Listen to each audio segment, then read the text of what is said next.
Social studies ఎగ్జామ్లో map స్కిల్స్లో full marks కట్టేయాలా? అయితే correct ప్లేస్లోనే ఉన్నారు. ఆ 12 మార్కులు అవి గ్యారంటీగా ఎలా తెచ్చుకోవాలో ఈ సెషన్లో చూసేద్దాం. ఇంకెందుకు ఆలస్యం, పదండి మొదలు పెడదాం. పబ్లిక్ ఎగ్జామ్స్లో మ్యాపింగ్ కోసం ఏకంగా 12 మార్కులు. అవును, 12 మార్కులు. ఇవి చాలా చాలా ఇంపార్టెంట్, పైగా చాలా ఈజీగా స్కోర్ చెయ్యొచ్చు కూడా. సో ఈ 12 మార్కులని మనం అస్సలు వదులుకోకూడదన్నమాట. నిజమే కదా, ఈ మార్కులు ఈజీగా వస్తాయంటారు, కానీ ఎందుకో చాలామంది చిన్న చిన్న మిస్టేక్స్ వల్ల పోగొట్టుకుంటూ ఉంటారు. బట్ డోంట్ వరీ, ఇకపై ఆ టెన్షన్ అక్కర్లేదు. ఎందుకంటే ఈ ప్రాబ్లంకి పర్ఫెక్ట్ సొల్యూషన్ ఇక్కడ దొరుకుతుంది. ఓకే, ఇప్పుడు మనం 8 గోల్డెన్ రూల్స్ గురించి తెలుసుకోబోతున్నాం. ఇవేవో మామూలు టిప్స్ అనుకోవద్దు. ఇవి మన సీక్రెట్ వెపన్స్ లాంటివి. మిగతా వాళ్లకంటే మనల్ని ఒక అడుగు ముందుంచుతాయి. ఫస్ట్ రూల్ సింబల్స్, అంటే సరైన చిహ్నాలని వాడటం. ఇది చాలా అంటే చాలా ముఖ్యం.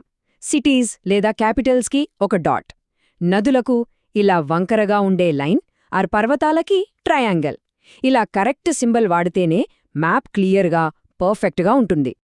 ఇక రూల్ నంబర్ 2, స్టేట్స్ కానీ కంట్రీస్ కానీ పెద్ద ఏరియాలను గుర్తించాలంటే చాలామంది చేసే మిస్టేక్ ఏంటంటే ఆ ఏరియాలో ఎక్కడో ఒకచోట చుక్క పెట్టేస్తారు. అది రాంగ్. కరెక్ట్ మెథడ్ ఏంటంటే ఆ బార్డర్ మొత్తం జాగ్రత్తగా ట్రేస్ చేసి లోపల లైట్ల షేడింగ్ చేయాలి.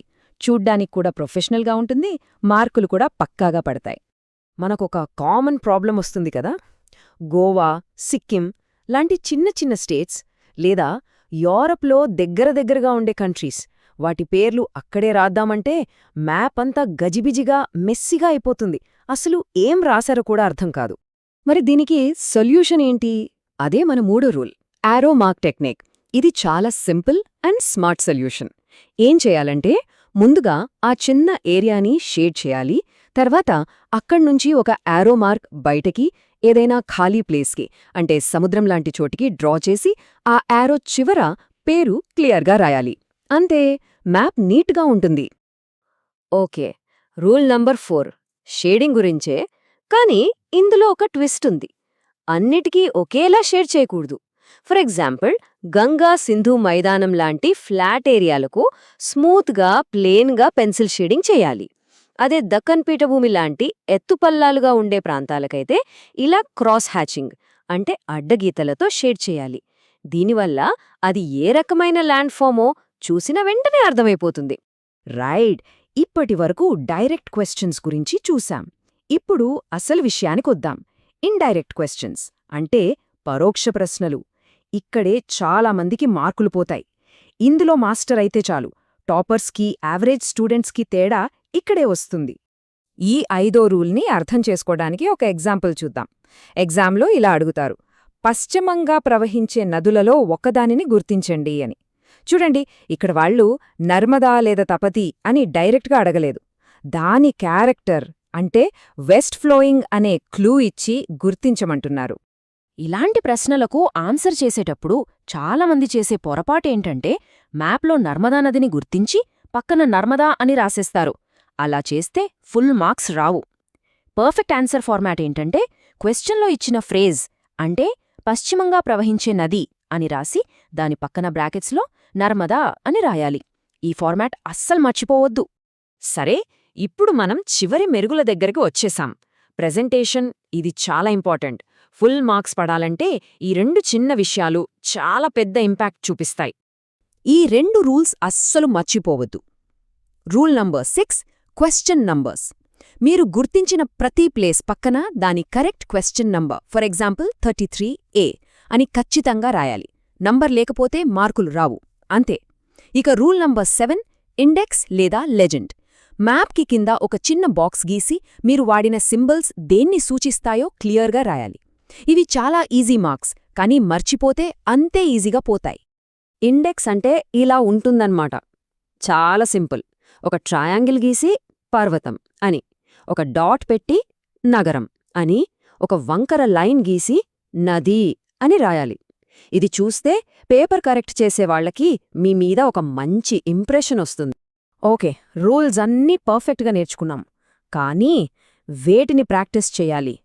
ఇప్పుడు నేను మీకు ఒక హిట్ లిస్ట్ ఇవ్వబోతున్నాను. అంటే ఎగ్జామ్లో పదే పదే అడిగే చాలా ఇంపార్టెంట్ ప్లేసెస్ అన్నమాట. సో మీ ప్రాక్టీస్ అంతా వీటిపైనే ఫోకస్ చేయండి. ముందుగా ఇండియా మ్యాప్ చూద్దాం. పర్వతాలు, పీఠభూముల్లో గ్రేటర్ హిమాలయాలు, హిమాచల్ రేంజ్, ఆ తర్వాత మాల్వా పీఠభూమి, ఛోటా నాగ్పూర్ పీఠభూమి, ఇంకా ఆరావళి, వింధ్య పర్వతాలు. ఇవి చాలా ఇంపార్టెంట్, బాగా ప్రాక్టీస్ చేయాలి. నెక్స్ట్ నదులు ఇంకా మైదానాలు. ఇండో-గాంజెటిక్ ప్లేన్ అంటే సింధు గంగా మైదానం, ఇది ఖచ్చితంగా చూసుకోవాలి. ఇక నదుల్లో సింధు, గంగా, బ్రహ్మపుత్ర. ఇందాక చెప్పుకున్నట్టు పశ్చిమంగా ప్రవహించే నది అంటే నర్మదా. ఇండియా మ్యాప్లో ఇంకా తీర ప్రాంతాలు కొంకణ్, మలబార్, కోరమాండల్ కోస్ట్లైన్స్, ఇవి గుర్తుండాలి. ఇక ఇండైరెక్ట్ క్వశ్చన్స్ కోసం అత్యధిక అక్షరాస్యత రేటున్న రాష్ట్రం అని అడిగితే కేరళను గుర్తించాలి. అలాగే అత్యధిక జనసాంద్రత గల రాష్ట్రం అని అడిగితే బీహార్. సరే, ఇండియా మ్యాప్ అయిపోయింది. ఇప్పుడు వరల్డ్ మ్యాప్కి వద్దాం. ఇందులో కొన్ని కీలకమైన దేశాలు చూసుకోవాలి. జర్మనీ, ఇటలీ, ఫ్రాన్స్, ఇవి చాలా ఇంపార్టెంట్. వాటితో పాటు యుఎస్ఏ, పాత యుఎస్ఎస్ఆర్, వియత్నాం, ఇండోనేషియా, వీటిని కూడా బాగా ప్రాక్టీస్ చేయండి. వరల్డ్ మ్యాప్లో చివరిగా కొన్ని ముఖ్యమైన నగరాలు, హెడ్ క్వార్టర్స్. హిరోషిమా, చెర్నోబిల్ లాంటి చారిత్రక ప్రదేశాలు. ఇంకా యుఎన్ఓ హెడ్ క్వార్టర్స్ అని అడిగితే న్యూయార్క్, డబ్ల్యూహెచ్ఓ హెడ్ క్వార్టర్స్ అని అడిగితే జెనీవా. ఇవి ఖచ్చితంగా గుర్తుపెట్టుకోవాలి. ఓకే, సో ఫైనల్గా ఒక క్విక్ రీక్యాప్. పర్ఫెక్ట్ స్కోర్ కోసం మీ 4 స్టెప్ ప్లాన్ ఇదే. 1 కరెక్ట్ సింబల్ వాడాలి. 2 స్టేట్స్ కంట్రీస్కి అవుట్లైన్ షేడ్ చేయాలి. 3 ఇండైరెక్ట్ క్వశ్చన్స్కి పూర్తి ఆన్సర్ రాయాలి. 4 క్వశ్చన్ నెంబర్స్, ఇండెక్స్ అస్సలు మర్చిపోవద్దు. ఈ 4 గుర్తుంటే చాలు. మనమింత కష్టపడింది దేనికోసం? మార్కుల కోసం. ఒకసారి మార్క్స్ ఎలా డివైడ్ అయ్యాయో చూద్దాం. ఇండియా మ్యాప్కి 4 మార్కులు, వరల్డ్ మ్యాప్కి ఏకంగా 6 మార్కులు, ఇక మ్యాప్ డ్రాయింగ్ లేదా రీడింగ్కి 2 మార్కులు. చూసారా, మనమిందాక నేర్చుకున్న స్కిల్స్ ఎంత ఇంపార్టెంటో? ఇప్పుడు చెప్పండి, ఈ 12కి 12 మార్కులు తెచ్చుకోవడానికి రెడీగా ఉన్నారా? ఖచ్చితంగా ఈ రూల్స్ అని ఫాలో అవ్వండి, కాన్ఫిడెంట్గా ఎగ్జామ్ రాయండి. ఆ 12 మార్కులు మీవే.